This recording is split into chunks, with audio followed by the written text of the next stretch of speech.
yang kelas besok juga ada tuh, sehingga kita ganti jadi luring. Nah, untuk kelas yang hari ini kemarin saya sudah selesai menjelaskan manual material handling ya. MMH sudah. Kalau di ergonomi sudah, Bu. Oh ya, yang kelas Jumat juga sudah ya?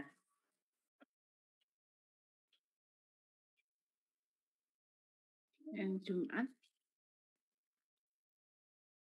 manual material handling sudah.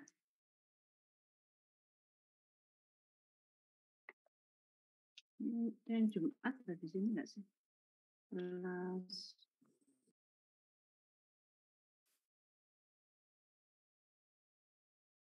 siapa tadi biasanya?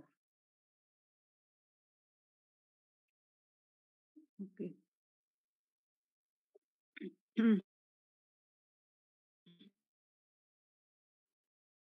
Yang Jumat manual material handling sudah saya jelaskan ya?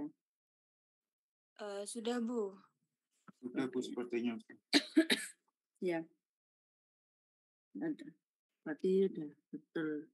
Baik, saya lanjutkan penjelasannya. Jadi yang ingin saya sampaikan di topik yang terakhir ini sebenarnya adalah bukan human sensory systemnya ya, tetapi faktor-faktor lingkungan yang kemudian mempengaruhi manusia ketika bekerja. Jadi kemarin yang menjadi highlight adalah ketika antropometri maka kita mempertimbangkan dimensi tubuh manusia. Kemudian ketika biomekanika, ketika kita menggunakan pendekatan biomekanika dan manual material handling, maka yang kita pertimbangkan adalah postur tubuh manusia saat bekerja.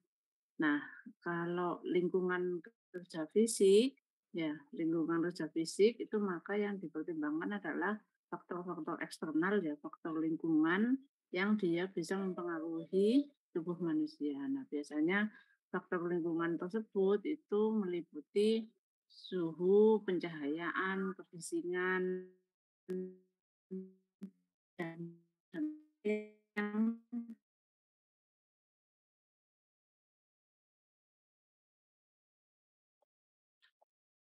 jadi pada dasarnya manusia itu mempunyai panca indera yang biasa kita panca indera ya, jadi ada mata, hidung, telinga dan seterusnya. Itu merupakan panca indera yang paling luar yang berinteraksi langsung dengan lingkungan, sehingga dia yang paling awal menangkap stimulus dari lingkungan. Seperti yang kita pelajari di biologi bahwa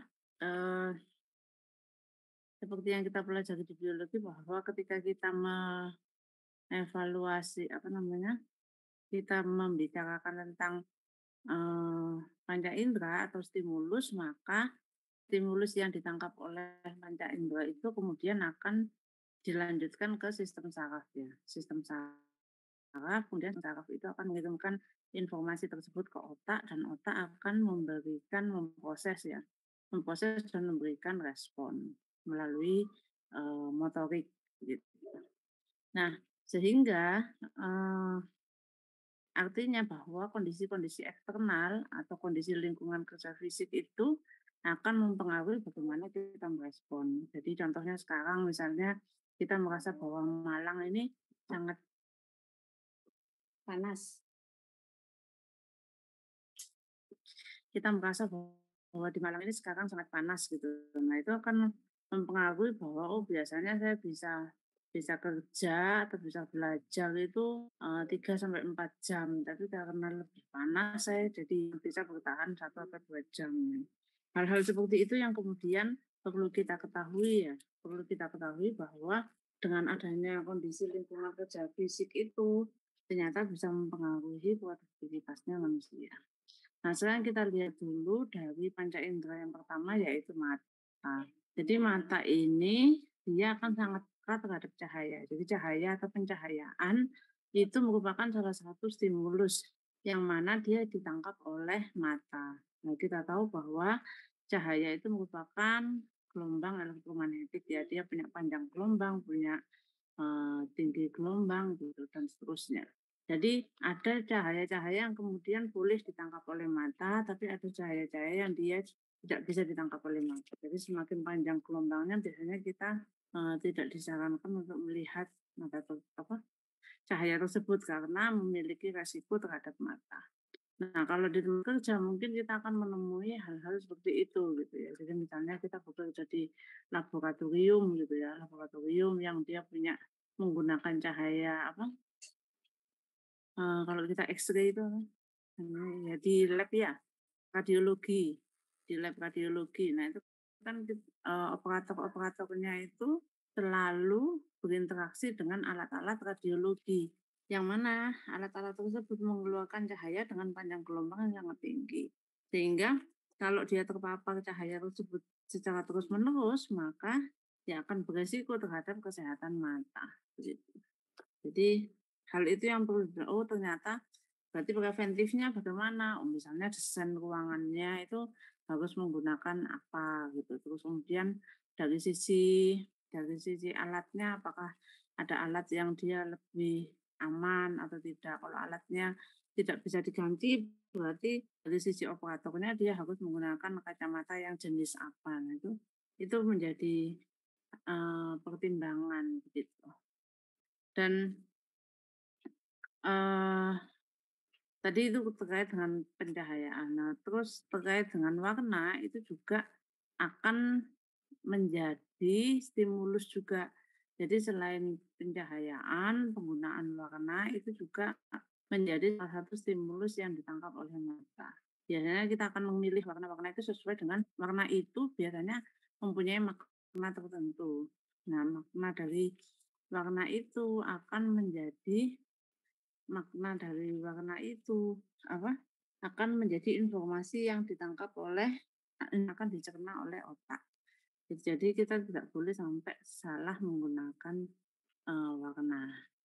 Nah, bagaimana cahaya itu kemudian bisa benda itu kemudian bisa kita lihat. Nah, benda itu bisa kita lihat karena ada cahaya. Jadi kalau tidak ada cahayanya tentu tidak bisa kita lihat. Nah, cahaya itu cahaya yang sumber cahaya atau misalnya lampu dan seterusnya, lilin dan seterusnya itu akan menghasilkan sejumlah cahaya dalam satuan lux ya.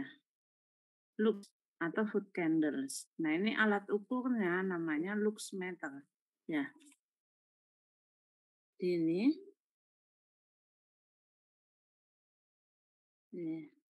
alat ukurnya itu namanya lux meter. Nah, jadi kita bisa mengukur ketika kita mungkin kita pernah merasa ya, oh saya beli lampu gitu, beli lampu 10 watt atau 20 watt, terus kita pasang di kamar. Tapi ternyata kamar kita itu ruangannya kecil. Nah, akhirnya itu kamar kita itu jadi terang banget. Saking terangnya, jadi karena sangat terang itu, sehingga kemudian mata kita menjadi cepat jenuh. Nah, itu berarti pencahayaannya tidak sesuai dengan kebutuhan.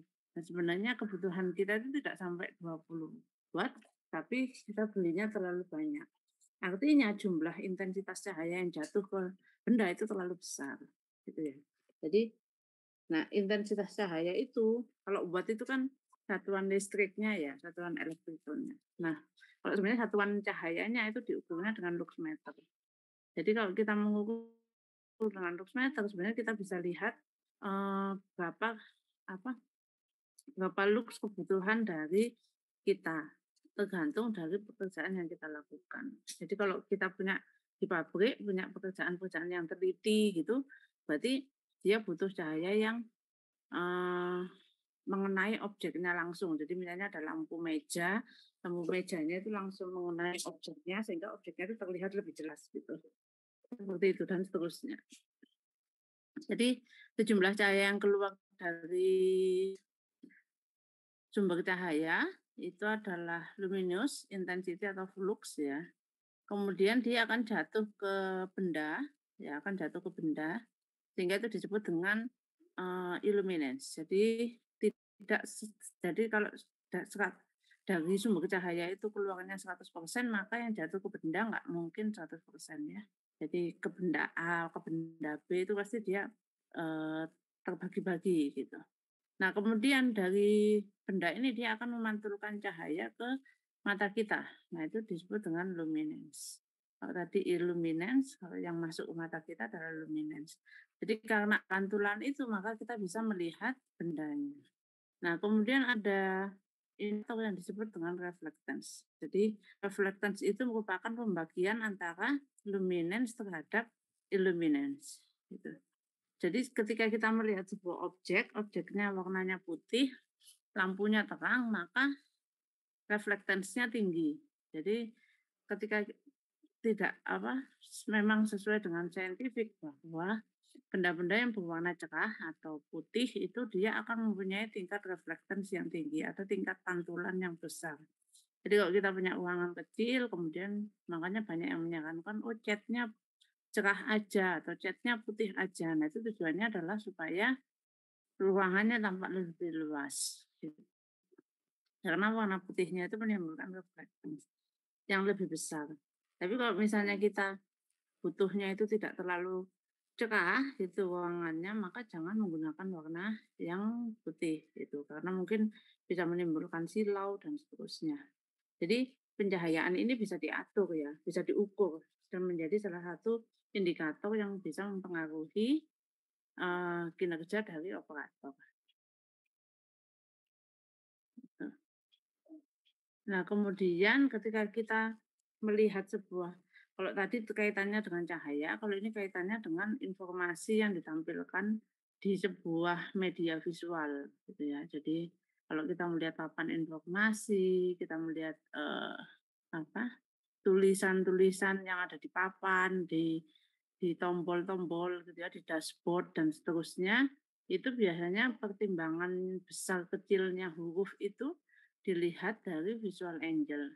Jadi misalnya kalau misalnya kita naik mobil masuk ke jalan tol, kan kita bisa melihat papan petunjuk ya, papan petunjuk nama kota atau exit gitu.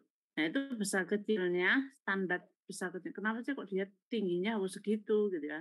Tinggi tiangnya harus segitu. Nah itu sudah diukur dengan visual angle tadi. Jadi bahwa tinggi benda tersebut, tinggi papan tersebut, jadi papannya kan ada di sini.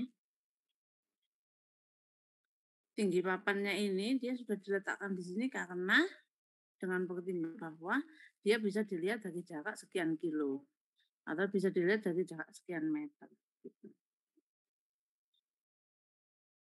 Kemudian ada yang disebut sebagai visual acuity, itu sejauh mana kita bisa melihat sesuatu dengan tajam, ya ini kalau tergantung dari kondisi mata, apakah plus, minus, dan lain-lain. Lalu ada lagi kondisinya disebut dark adaptation. Jadi dark adaptation itu akan harus dipertimbangkan ketika kita mempunyai area kerja yang dia mengharuskan bekerjanya dalam kondisi gelap. Gitu. Jadi biasanya kita sering ya mengalami ini. Jadi kalau kita pindah dari tempat yang gelap ke tempat yang terang, maka mata kita itu akan beradaptasi dalam beberapa detik.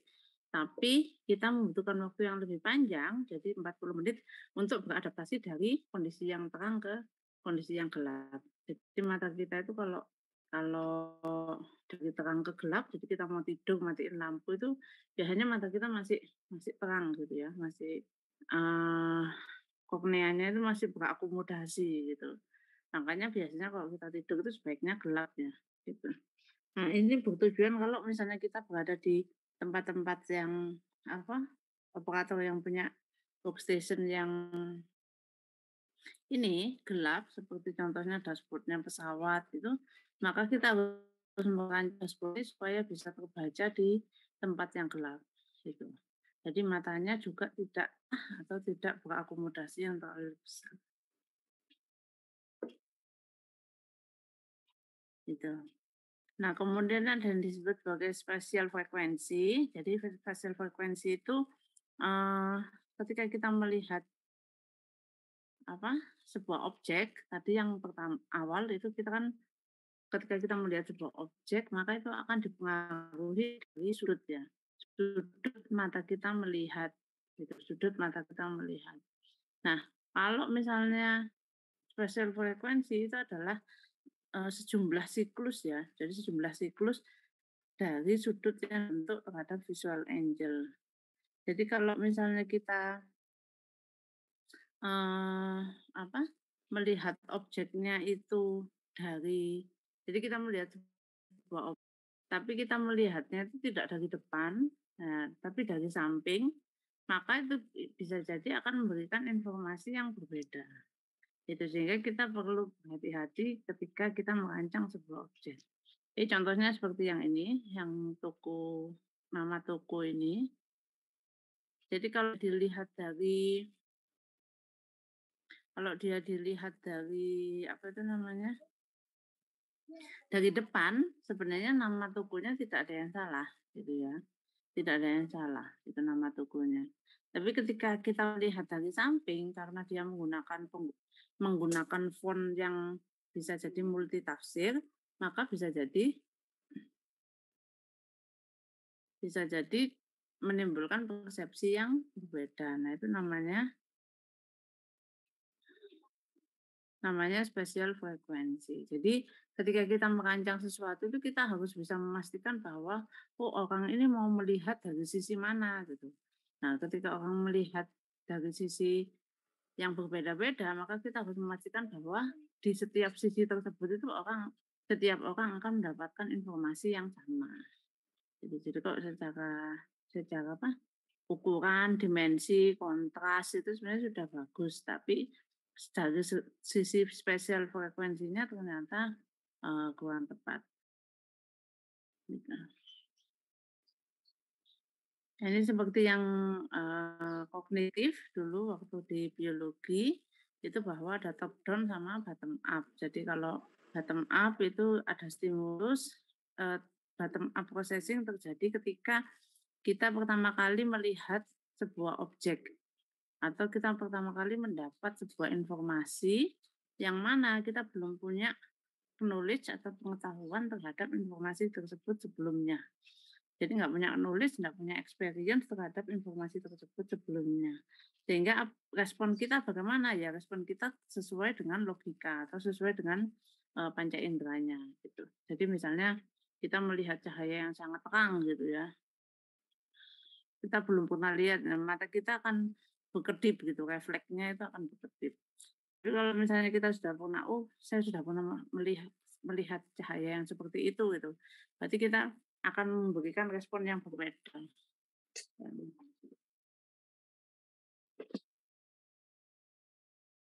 Nah, ini beberapa kondisi-kondisi yang juga menunjukkan dari sisi visual.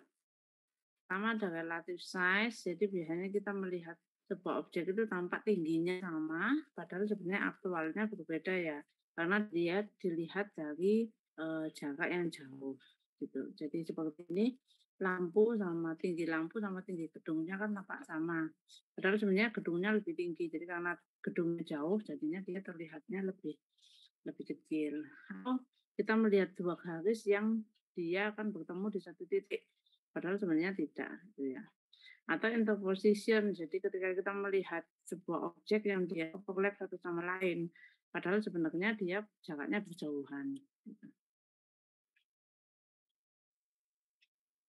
Kemudian ada kalau ada shading, biasanya kita salah mempersepsikan ya, dia timbul atau tenggelam begitu. Atau textual gradients itu biasanya kita melihat tekstur itu tampak mulus gitu ya, padahal dari jarak yang jauh, padahal sebenarnya dia punya tekstur tertentu. Jadi kalau di sini digambarkan dengan rumput gitu ya, jadi rumputnya itu tampak seperti karpet gitu ya, padahal sebenarnya kan dia ada teksturnya.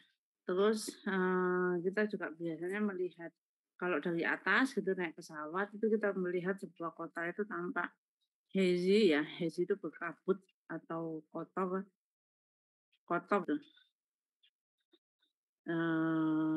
Karena dilihatnya dari atas.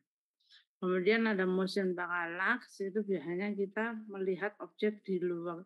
Jadi kita berada di sebuah mobil atau kendaraan yang sedang bergerak dan kita merasa bahwa objek yang di luar kita itu yang bergerak, jadi bukan kita yang bergerak. Nah, kemudian visual itu juga dikembangkan sekarang menjadi 3 dimensi atau mungkin kalau yang sekarang sudah diganti menjadi ini ya, virtual reality gitu ya, VR. Itu juga pengembangan teknologi yang dia memanfaatkan panca indera berupa mata. Oke, itu tadi yang visual, kemudian yang auditory. Jadi auditori itu telinga atau telinga kita itu dia peka terhadap suara. Nah, suara ini juga merupakan sebuah gelombang ya. Jadi getaran yang ada di molekul-molekul udara. Nah, suara itu ada 2 indikator, amplitudo. Amplitudo adalah tekanan suara yang ditunjukkan dengan tingkat kekerasannya gitu ya. Satuannya adalah desibel. Alat ukurnya namanya desibelmeter. Kemudian frekuensi, ya frekuensi itu adalah cycle per second atau hertz, itu ditunjukkan dengan pitch. Nah, biasanya kita bisa mengukur sound intensity itu dengan rumus yang seperti ini, di mana dengan mengukur sound intensity ini kita bisa mengetahui apakah di area tersebut itu merupakan area yang bising atau enggak. Jadi suara itu merupakan segala sesuatu yang berbunyi ya, segala sesuatu yang berbunyi yang kemudian ditangkap oleh telinga kita. Tapi suara itu ada suara yang diinginkan, ada suara yang tidak diinginkan. Nah, suara yang tidak diinginkan itu disebut dengan noise. Nah, noise ini yang kemudian bisa berbahaya terhadap operator. Jadi kalau misalnya kita masuk ke lantai produksi, pabriknya itu menggunakan mesin, pasti dia menimbulkan noise. Makanya sekarang itu banyak sekali mesin-mesin yang baru itu promonya itu adalah atau marketingnya itu menyatakan bahwa oh dia enggak berisik gitu ya. Itu kalau suara itu ternyata mengganggu. Nah, berapa batas suara yang diizinkan? Jadi kalau kita bekerja 8 jam itu sebenarnya yang diizinkan adalah 10 desibel, 10 desibel. Jadi di atas itu sebenarnya kita durasi paparannya, exposure itu paparannya, paparan itu harus kurang dari 8 desibel. Gitu. Jadi kalau semakin, misalnya kita pakai mesinnya itu ternyata 100 desibel. Nah, berarti operator itu tidak boleh sebenarnya terpapar mesin itu selama 8 jam. Atau cara menguranginya, misalnya operatornya harus pakai earplug. Ya.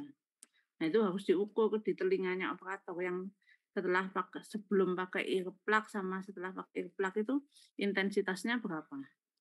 Ya, intensitasnya berapa. Jadi memastikan bahwa benar-benar operator itu tidak terpapar. Jadi 90, 80 desibel itu seperti suaranya truk atau bus.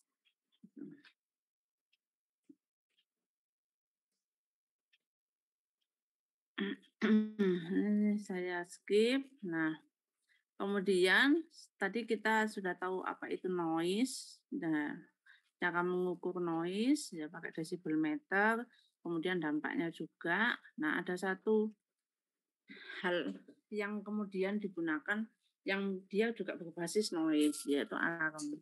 Jadi di perusahaan atau di industri itu kita pasti akan mendengar alarm. Jadi alarm itu bunyi yang dibentuk secara khusus untuk memberikan informasi. Jadi informasi itu bisa secara tulisan, bisa secara suara, ya macam-macam. Nah, tapi ketika kita punya lantai produksi yang dia sudah ada noise-nya, jadi misalnya mesinnya itu bising, maka ketika kita menyusun alarm, maka alarmnya itu harus 30 desibel di atas noise. Jadi kalau noise-nya tadi 80, maka alarmnya itu harus 110. Nah, karena 110 itu sebenarnya kan tinggi ya, sangat sangat keras itu. Sehingga jangan sampai ketika kita mendesain alarmnya itu bunyinya terlalu panjang. Gitu. Jadi misalnya sampai 30 menit atau 15 menit itu alarmnya bunyi terus itu nggak boleh. Karena dia kalau bunyi terus ya dia akan merusak telinga gitu ya, atau mengganggu atau bahkan ya dampaknya macam-macam gitu. Tapi cukup dipastikan bahwa alarm tersebut itu terdengar di atas noise gitu, di atas noise. Kemudian tidak boleh terganggu dengan sinyal yang lain gitu ya. Jadi nggak boleh alarmnya itu double gitu. Kemudian alarmnya itu juga harus informatif. Jadi jangan sampai alarm tanda bahaya tapi dia ingin menunjukkan informasi, itu beda. Jadi kalau alarm tanda bahaya itu biasanya pendek-pendek cepat. Jadi seperti alarmnya ambulan gitu dan seterusnya. Tapi kalau alarmnya informasi itu biasanya agak panjang terus lambat. Jadi seperti alarmnya di mall kalau ada informasi dia ding dung ding dung gitu, atau alarmnya di bis atau alarmnya di terminal atau alarmnya di stasiun gitu. Itu dia lebih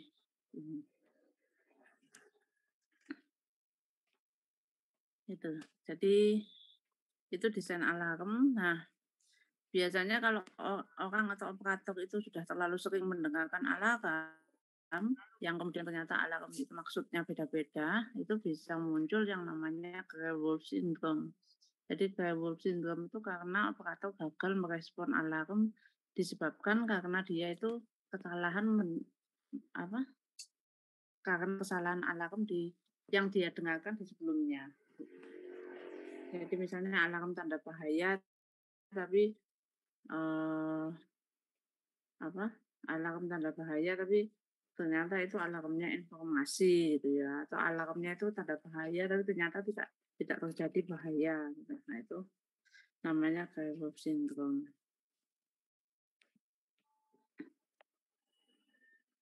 Ini speech perception nggak usah. Nah ini tadi dampaknya kalau noise-nya itu terlalu kencang, terlalu besar, itu adalah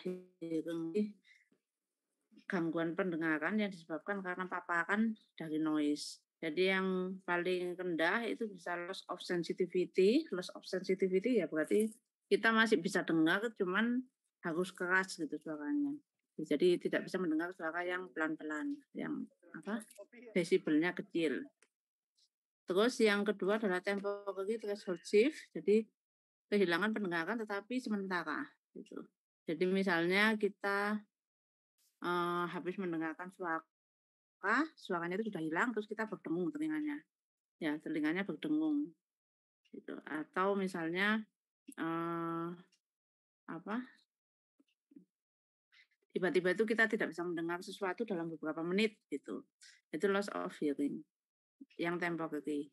Nah, kemudian yang terakhir adalah permanen. Jadi permanen ini ya memang deafness ya. Deafness itu tuli karena paparan dari paparan dari noise yang berlebihan. Nah, ini sebenarnya noise tadi itu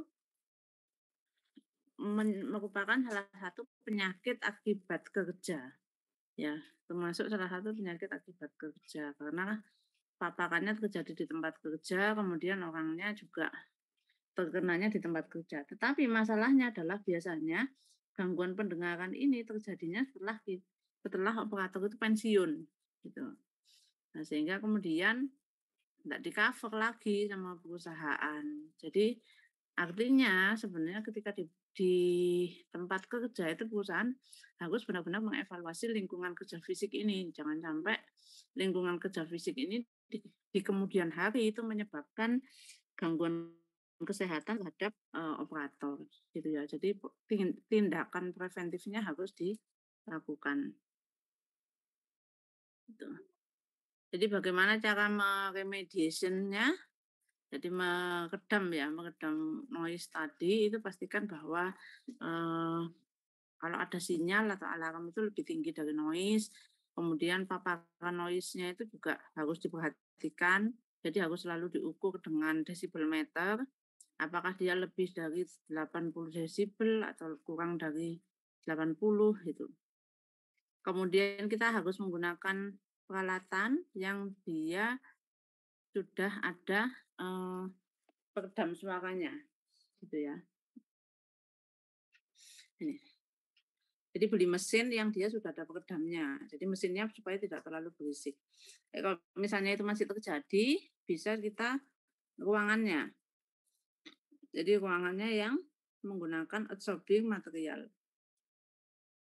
Ya, dari temboknya atau atapnya. Jadi kalau kalian di lantai 2 di lab itu kan atapnya bolong-bolong.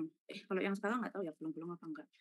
Jadi kalau yang lama sebelum kebakaran itu kan bolong-bolong. Nah, itu kalau bolong-bolong itu sebenarnya atapnya adalah peredam suara gitu.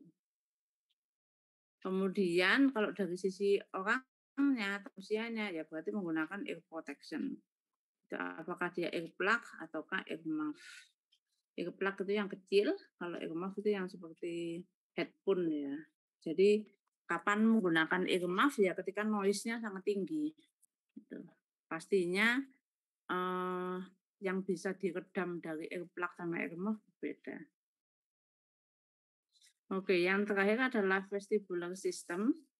Jadi vestibular system ini ada di dalam telinga yang dia mengatur keseimbangan. Jadi faktor eksternalnya apa? Faktor eksternalnya adalah motion atau misalnya getaran gitu ya.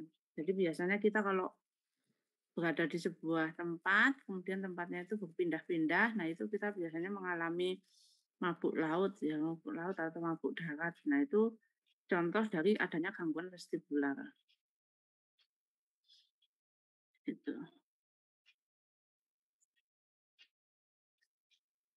Nah tadi vestibular, tadi berkaitan dengan keseimbangan, kemudian kalau indera perasa, jadi indera perasa ini sebenarnya sensornya adalah terhadap suhu.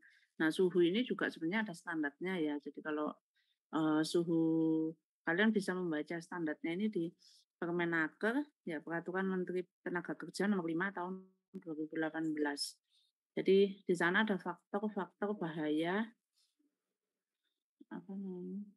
Resiko K3 dan lingkungan. Nah, di situ ada standar suhu, bising, ya. Kemudian paparan zat kimia itu ada standarnya.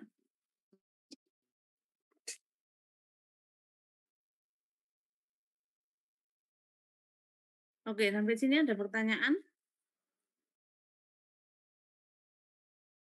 terkait tadi. Silakan Dayan. Izin bertanya mengenai tadi yang alarm itu kan harusnya itu dilebihkan 30 desibel ya Bu. Itu sudah mempertimbangkan misalnya saja kalau ada karyawan di mana kan misalnya saja mesinnya itu kan keras ya Bu. Itu sudah memakai penutup telinga untuk mengurangi suara itu. Itu sudah mempertimbangkan itu atau belum Bu? Atau harus tambah lagi Bu? Iya. Jadi kalau misalnya kita mau merancang sebuah alarm, berarti yang dievaluasi kan area produksinya dulu ya. Jadi apakah mesin-mesin yang ada di area produksinya itu dia sudah dipasang peredam atau tidak dan seterusnya gitu. Jadi setelah dipasang peredam itu suara dari lantai produksinya berapa. Jadi biasanya kalau kita mau mengukur kebisingan di lantai produksi, jadi kondisi yang existing itu biasanya kita gambar layout, ya kita gambar layout, terus mesin-mesinnya itu posisinya di mana. Nah, di setiap titik yang dia merupakan sumber kebisingan itu kita ukur, gitu ya. Yang merupakan sumber kebisingan itu kita ukur berapa desibel. Nah, setelah kita tahu setiap mesin itu menghasilkan berapa desibel, tentunya di setiap titik bisa jadi beda-beda. Ada mesin yang dia bising banget, ada mesin yang enggak gitu ya. Nah, kita bisa ambil perkiraan aja gitu. Jadi perkiraan bahwa ketika kita mendesain alarm itu jangan sampai kalah sama suara mesin yang paling bising gitu. Ya kan? Suara mesin yang paling bising. Sehingga kita bisa merancang alarm seperti itu. Nah, kalau dari sudut pandang operatornya itu sendiri, itu kan operator itu menggunakan APD untuk mengurangi paparannya. Ya, untuk mengurangi paparannya. Jadi artinya ketika alarmnya itu sudah lebih tinggi dari noise, maka harapannya adalah operator itu tetap bisa mendengar alarm itu walaupun menggunakan earplug gitu ya. Jadi kecuali kalau misalnya alarmnya itu lebih kecil dari noise. Jadi akhirnya semakin nggak terdengar. Apalagi pakai earplug tambah nggak terdengar gitu. Jadi yang perlu diukur dulu itu adalah sumber kebisingannya dulu ya. Sumber kebisingannya. Terjawab, Dayin?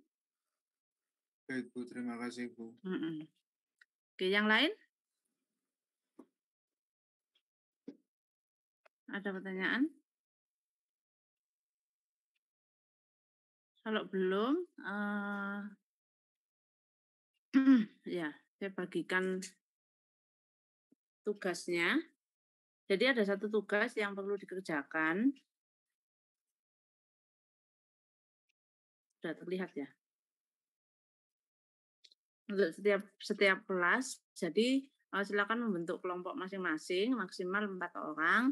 Kemudian carilah objek berupa stasiun kerja. Jadi stasiun kerja ya, bukan stasiun kerja itu berarti ada operator, ada mesin, gitu ya. Operatornya bukan semua operator. Jadi kalau stasiun kerja itu biasanya operatornya satu, mesinnya satu. Kalau misalnya operatornya mengoperasikan 2 mesin, ya berarti satu operator dengan 2 mesin. Jadi lingkup paling kecil dari pekerjaan itu adalah stasiun kerja.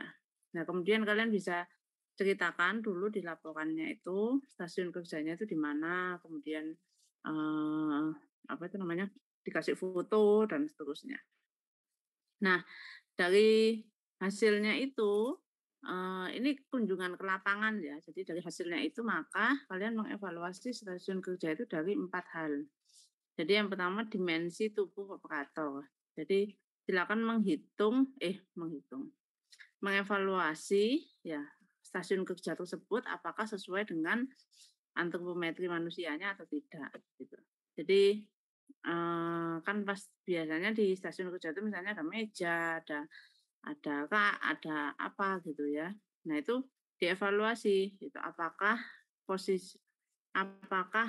peralatan yang digunakan atau area kerjanya itu sudah sesuai dengan dimensi tubuhnya atau enggak gitu. Nah, tapi kalian tidak perlu mengukur badan operatornya ya. Bukan maksudnya mengukur dan mengambil data antropometri, enggak perlu. Nanti kalian bisa mencocokkan data antropometrinya itu mengambil dari antropometri Indonesia untuk yang perbaikan. Kemudian yang kedua adalah mengevaluasi postur tubuh operator saat bekerja. Jadi orangnya kan di workstation itu pasti bekerja. Nah, posturnya kan bisa macam-macam. Jadi silakan pilih postur yang paling jelek gitu ya. Jadi postur yang paling membungkuk misalnya, difoto dari samping. Nah, kan nanti difoto dari samping ketemu sudut-sudutnya. Ya, dari fotonya itu ketemu sudut-sudutnya. Nah, itu dievaluasi dengan gula atau reba. Gitu. Pilih salah satu ya. Kemudian operator itu di workstation itu kan juga dia melakukan pengangkatan manual. Jadi misalnya di workstation-nya di fotokopi gitu kan, dia mengangkat kertas gitu. Nah, itu kalian hitung dengan NIOSH. Ya, apakah lifting index-nya itu beresiko atau tidak. Nah, kemudian yang terakhir adalah lingkungan kerja fisik. Jadi silakan diamati dari sisi suhu, pencahayaan, kebisingan, dan getaran. Kalau misalnya kalian bisa mengukur ya diukur, kalau tidak bisa ya diamati. Semestinya, kalau nggak salah saya pernah dengar bahwa di aplikasi Android itu ada yang dia mengukur, kalau mengukur ada ya, sudah termostat gitu di aplikasi Android ada semestinya. Jadi pengukur cahaya dan kebisingan itu semestinya ada di Android, tapi saya belum cari. Mungkin kalau kalian mencari bisa ketemu. Jadi itu bisa diukur, jadi apakah pencahayaannya itu termasuk yang nyaman digunakan atau tidak. Atau misalnya kebisingannya itu nyaman termasuk yang baik atau tidak. Nah, setelah dievaluasi tadi, nanti kan ketemu mana-mana yang baik, mana-mana yang berisiko, mana-mana yang enggak. Nah, itu nanti kalian merancang rekomendasi perbaikan. Bisa dengan menghitung ulang. Jadi tadi misalnya nomor 1, perbaikan dimensi stasiun kerja. Nah, ini bikin stasiun kerja baru. Kalian bisa gambar pakai SketchUp atau pakai AutoCAD, tapi dimensinya sudah sesuai dengan antropometri. Misalnya kalian memperbaiki meja kerjanya, nah itu diperbaiki dengan antropometri. Diceritakan, saya pakai persentil berapa, kemudian kenapa pakai persentil itu, kemudian dimensi yang dipertimbangkan itu apa. Kemudian yang kedua perbaikan postur. Nah, tadi misalnya Rula Rebanya itu skornya 7 atau 8, itu jelek gitu ya. Nah, itu posturnya seharusnya bagaimana. Kemudian perbaikan pengangkatan manual operator. Itu juga bisa dievaluasi dari NIOS-nya. Lalu perbaikan lingkungan kerja fisik, nah itu di dalam bentuk narasi. Jadi bisa jadi gambar SketchUp-nya ini satu aja. Ya, gambar perbaikan stasiun kerjanya itu cuma satu. Tapi dia bisa dianalisis dari 4 aspek ini. Oke. Sampai sini ada pertanyaan? Iya, Dayin. Izin bertanya Bu, mengenai stasiun kerjanya itu berarti kita tuh langsung survei ke lapangan langsung gitu Bu, mencari gitu. Ya, survei ke lapangan. Berarti Jadi, gimana? Gimana? Berarti tidak selalu berhubungan dengan mesin kan Bu? Misalnya kayak bisa orang jualan gitu, misalnya ada gerobak gitu. Ya jangan. Gerobaknya terlalu, masuk anak teknik industri evaluasinya gerobak. Paling enggak itu ini ke UKM gitu. UKM misalnya Kramik Dinoyo. Kan di Kramik Dinoyo itu kan workstation-nya banyak, stasiun kerjanya banyak, kan ada yang apa? Bikin adonan, misalnya ada yang nyetak, ada yang bakar, ada yang misalnya dalam satu rumah itu dia stasiun kerjanya ada 3. Nah, itu bisa 3 kelompok. Itu. Jadi tapi stasiun kerjanya beda-beda gitu. Itu bisa. Misalnya keripik tempe sanan atau misalnya jangan yang gerobak apa? Yang produksi yang sekiranya orangnya itu memang produksi di sana. Misalnya bengkel boleh, terus apa itu? Pengrajin yang bikin meja kursi ya, yang dia punya produksinya sendiri itu boleh. Gitu. Kayak kasir Bu, kasir gitu boleh Bu? Apa? Kasir. Kasirnya kafe. Iya, kayak gitu. Yang enggak itu gak ono resikonya itu. Terlalu dia kan pekerjaannya cuma mencet komputer aja. Kecuali kamu dapurnya gitu, dapur produksinya. Dapur produksinya kasirnya ya terlalu sederhana nanti. Ya, bisa ya. Kalau bisa yang UKM itu, UKM kan banyak. Bu Dewi izin tanya. Ya. Untuk deadline tugasnya Bu, kapan ya? Ya, minggu depannya lagi. Sebelum UTS ya. Iya Bu. Ya. Habis UTS Bu. Yang jelas minggu depan itu kan nggak ada kelas karena ada acaranya seminar internasionalnya TI, terus maksudnya kan seminar internasionalnya Kebo, tapi kemungkinan Kamis Jumat gitu ya sudah nggak ada kelas lah gitu. Jadi makanya digantikan dengan kuliah tamunya Boeing. Jadi silakan dikerjakan, nanti dikumpulkannya sebelum UTS ya.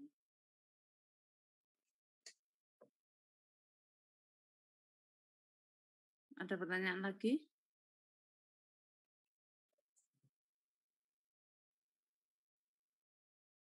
Sudah? Cukup Bu. Ya sudah, kalau sudah berarti cukupkan di sini.